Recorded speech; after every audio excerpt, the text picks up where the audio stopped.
Our next speaker is the Ombudsman for Children in Iceland, Salvör Nordal.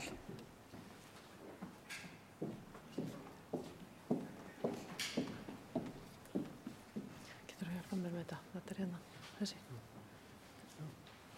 Sé ekki þetta. Getur þú þessi hérna?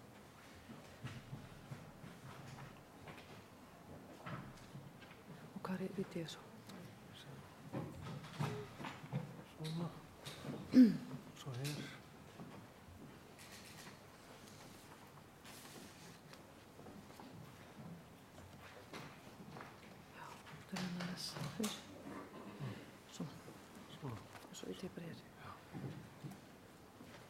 Yeah, thank you very much for the opportunity to speak here at this conference. I think it's very important that we debate this sensitive issue from different perspectives. And mine is going to be the rights of children. As an ombudsman for children here in Iceland, we represent children's rights and interest on the basis of the UN Convention on the Rights of the Child, CRC. And we promote the full implementation of CRC, promote increased prioritization of children, to increase the awareness of children's rights and provide a channel for the views of children. That's a very important part of the CRC. The main principles, just to go over it, main principles of CRC, I mean, it has been ratified here in Iceland. It was done several years ago. And it requires new way of thinking about children, especially that we look at children as independent right holders. So young people, they are granted special rights, independent, for instance, of their parents. And then we have 4 fundamental principles: principle of non-discrimination, primacy of the child's interests, promotion of child's fullest development, and respect for child's view, which is very important in the debate is taking place here. What I'm going to do here in this very short talk is to go over a statement that was issued by the Nordic Ombudsman for Children in 2013, and it was also signed by many pediatric experts. And it was signed by the Ombudsman of Finland, Iceland, Norway, and Sweden, and then the National Council for Children in Denmark. They don't call it Ombudsman there, but it's a very similar organization. And I'm just going to go through it word by word, because I think it's important for the debate, because this is, of course, referred to a lot, this statement, in the debate here in Iceland.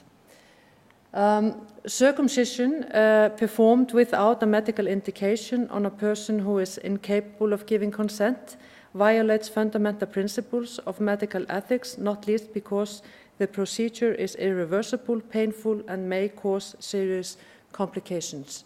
As all of us were saying here before, it's not often that happens, but it had happened, for instance, just prior to the signature of the statement, both in Norway and Sweden. That complications that led to death of infants. There are no health-related reasons for circumcising young boys in the Nordic countries. Circumstances that may make circumcision advantageous for adult men are of little relevance to young boys in the Nordic countries, and on these matters, the boys will have the opportunity to decide for themselves when they reach the age and maturity required to give consent. And as will come later, the opportunity to decide for themselves and have a view is a very important part of CRC, or the convention.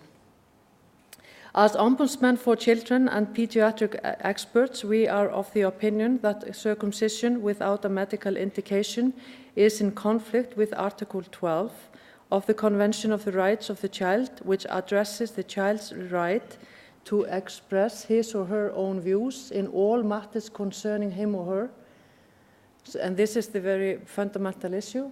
And Article 24.3, which states that children must be protected against traditional practices that may be prejudicial to their health. And the statement continues, in 2013, the UN Human Rights Council also encouraged all countries to ban harmful practices that compromise the integrity and dignity of the child and are prejudicial to the health of boys and girls. We see it as fundamental that parents' rights in this context do not prevail over children's right to bodily integrity. The best interest of the child must always be in primary consideration, even if this can reduce the rights of adults to perform religious or traditional practices.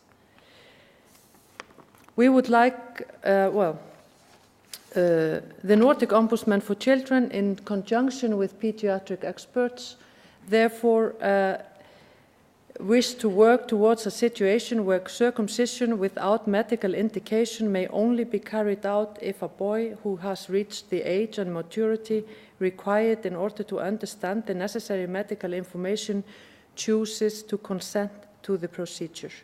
And this is again the reference to Article 12, and this does not mean that we are talking about children or someone who is of age 18 or something, but of course the right of the child to have a view comes much earlier. We would like to see a respectful dialogue between all involved parties on how to best ensure that boys will be able to exert their influence on the issue of circumcision. We also encourage our national government to inform about the rights of the child and the health-related consequences of the procedure. We request our government to take necessary measures to ensure that boys are given the opportunity to decide for themselves whether or not they want to be circumcised. So this is the statement, and I thought it was important to have that sort of on the table, because that is the reference point. Then the question is about the legal implementation. As you see from the statement, it does not include a suggestion on how the ban should be implemented or how this should be regulated. Rather than, and this is our view of my office, that rather than implementing it with a provision in the general penal code, we should adopt a general law on the right to physical integrity of children. And then that would also have a broader view and would include, for instance, intersex children, and would not allow for early or medical interventions during the early childhood, for instance, of intersex children. Finally, I just want to emphasize that the Nordic statement encourages dialogue which respects different views, and therefore I really welcome this debate. I think it's very good that we have a conference like this where we have all these different views. This is a complex issue. We are well aware of that, and I think, but still, I think the parliamentary bill has offered an opportunity to debate this topic. But of course, it also takes time often to discuss complex and issues like this. So, and I'm sure that this conference is going to be a very important platform for this dialogue, and I look forward to having this debate today. Thank you very much.